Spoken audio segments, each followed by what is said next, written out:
Welcome student, स्वागत है आपका अपने YouTube चैनल पे। मैं हूं नीलेश सर और आज आपके लिए नया टॉपिक लेके आया हूं। टॉपिक का नाम है work done in isothermal reversible process. So the process is reversible and you should know about the reversible process. Reversible process is a hypothetical process.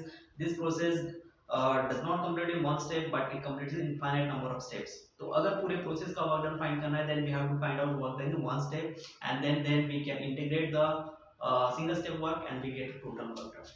Also remember one thing, this is reversible process. This process takes place in infinite number of steps. That's why we get a maximum amount of work in this process. So therefore the work obtained is a maximum work in the process. ऐसा भी question पूछ सकते हैं कि कौन से process में maximum work obtain होता है, तो प्रोसेस का नाम क्या होगा? Isothermal reversible process. In this process we get maximum work done. So for that we have to first find out the work done in one step and then we will integrate it. We'll get the total work done in the entire process. तो देखते हैं एक step का कितना work होगा. तो work done क्या होगा? ये प्रेशर वॉल्यूम टाइप का वर्क है. सपोज ये सिलेंडर है, सिलेंडर में गैस फिटेड है, एक पिस्टन है, दिख रहा है आपको पिस्टन, वेटलेस है, आइडियल पिस्टन है, मूवेबल है. अब इस गैस का वॉल्यूम इंक्रीज हो रहा है, उसके लिए प्रेशर क्या होगा? डिक्रीज होगा. तो atmospheric pressure is P. So little infinitesimal decrease in pressure dP, the new pressure become P minus dP. Hence the volume increases by infinitesimal amount. So new volume becomes V plus dV. Initial volume क्या था? V. Next volume क्या हुआ? V plus dV. और pressure क्या हो गया? P minus dP. अब अपने को फाइंड करना है work done in one step. देखो work done in one step क्या होगा?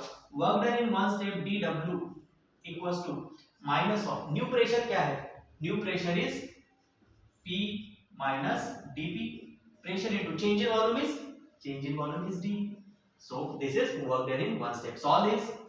dW equals to minus of P into dV plus minus plus dP into dV. So this is work done in one step. Also remember this dP is infinitesimal small, dV infinitesimal small, hence their product is also infinitesimal small. So compared to this P into dV, this amount is very small, so we can neglect it, so it becomes P into dV. So this is work done in one step. एक step का work है.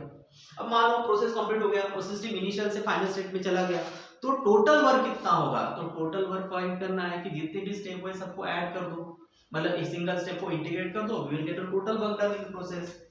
Okay, so और ये reversible process है तो work भी maximum होगा. So therefore work obtaining entire process, so work done in entire process is, entire process का वर्क क्या होगा? Maximum work W max equals to integration of work done in one step dW, right? Initial state A to final state B. So therefore W max equals to integration of, now work done is what? Work done is minus of P into dV. Now we know the limit of volume. Initial volume is V1, final volume is V2. Solve this. W max equals to, this minus sign is come out, and volume is, pressure is also not constant because you look at here, pressure भी change हो रहा है, pressure change होके P minus dP हो गया, right? तो pressure is not constant, pressure भी change हो रहा है, तो pressure को volume के टर्म में लिखना क्या होता है? अपने को एक इक्वेशन पता है, PV equals to what? PV equals to nRT. So it means P equals to nRT upon V. So replace this P by nRT upon V. So volume V1 to V2, P मतलब minus nRT upon V and into dV. Okay, so therefore W max equals to, अब देखो minus nRT is a constant, उसको integration के बाहर ले लो, minus nRT integration of V1 to V2 1 by V into dV. So W max equals to minus nRT. अब 1 by V का integration क्या होता है? log V. So it is log V to the base E. Upper limit is V2, lower limit is V1. So W max equals to minus nRT. Limit put करो, upper limit क्या है? V2. So log V2 minus log V1. So therefore W max is equals to minus of nRT and it is log to the base E of V2 by V1. Okay, but अगर इस log e को natural logarithm में convert करना है, log base में convert करना है, तो 2.30 से मल्टीप्लाई करते हैं, तो w max it becomes w max equals to minus of 2.303 nRT log to the base 10 of v2 by v1, log to the base 10 of v2 by v1। ये हो गया वर्क डन।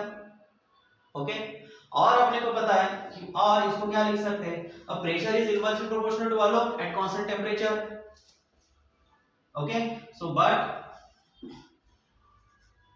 आल्सो हम क्या mention करेंगे, v2 by v1 is equals to p1 by p2 and therefore w max equals to minus of 2.303 nRT log to the base 10 of p1 by p2।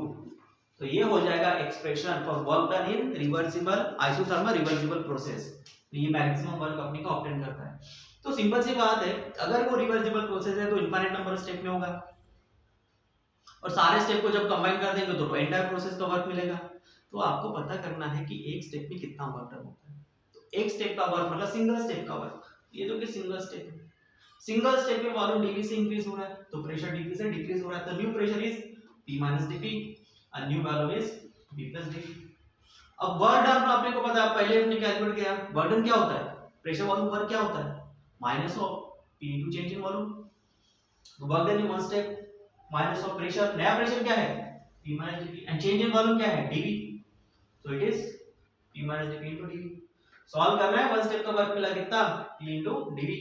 जब पूरा process compile हो जाएगा, entire process complete हो जाएगा तो पूरा work मिलेगा। Number of step में होता है, इनफाइनाइट नंबर ऑफ स्टेप में होता है तो मैक्सिमम वर्क है। ये देखो मैक्सिमम वर्क, एक स्टेप के वर्क को इंटीग्रेट करो a से b तक, इनिशियल स्टेट क्या है a, फाइनल स्टेट क्या है b, इंटीग्रेट कर दो, dw की वैल्यू रख दो minus of p into dv। अब जैसे dv हमने रख दिया, वॉल्यूम की लिमिट रखना है, lower limit v1 upper limit v2। Then we don't know about, यहाँ पे देखो प्रेशर भी चेंज हो रहा है, प्रेशर कोई कांस्टेंट नहीं है, तो प्रेशर को वॉल्यूम के टर्म में रिप्लेस कर देना है। अपने को आइडियल गैस इक्वेशन पता है, आइडियल गैस इक्वेशन क्या होता है, PV nRT, तो P nRT/V। तो ये वैल्यू वहां पे रख देना है। nRT तो कांस्टेंट है क्योंकि गैस के मोल कांस्टेंट है, R is a gas constant, T is a temperature. देखो आइसोथर्मल प्रोसेस बोला है, आइसोथर्मल प्रोसेस मतलब क्या, टेंपरेचर कांस्टेंट है, वो बाहर आ जाएगा, आ गया बाहर, तो क्या रह गया, integration of V1 to V2 1 by v into dv। 1 by v का इंटीग्रेशन क्या होता है, log v, बेस क्या है e, अपर limit v2 lower limit v1, limit put करो तो ये हो जाएगा। और आपको पता है log of a minus log of v1 log of a upon b, तो log of v2 minus log of v1 क्या होगा, log of v2 by v1। सही बात है। अब ये बेस क्या है log का, e है, नेचुरल लॉगरिथम का बेस e होता है, कॉमन लॉगरिथम बेस के 10 होता है, तो उसको 10 के बेस में कन्वर्ट कर देंगे, तो 10 के बेस में तो कितने से मल्टीप्लाई करना है, 2.303 से। तो वर्क क्या हुआ, maximum work minus of 2.303 nRT और of the base 10 of v2 by v1 हो गया। अब कभी-कभी प्रेशर के टर्म में भी प्रेशर चेंज दिया रहता है, वॉल्यूम चेंज नहीं दिया रहता, प्रेशर चेंज दिया रहता है, तो आपको पता है pressure is inversely proportional to volume, तो v2 by v1 क्या होगा, p1 by p2। तो v2 by v1 की जगह पे क्या रख देना है, p1 by p2, बस मिल गया इक्वेशन। ऐसे हम वर्क डन फाइंड आउट कर सकते हैं। This are expression for work done in isothermal and reversible process. Thank you.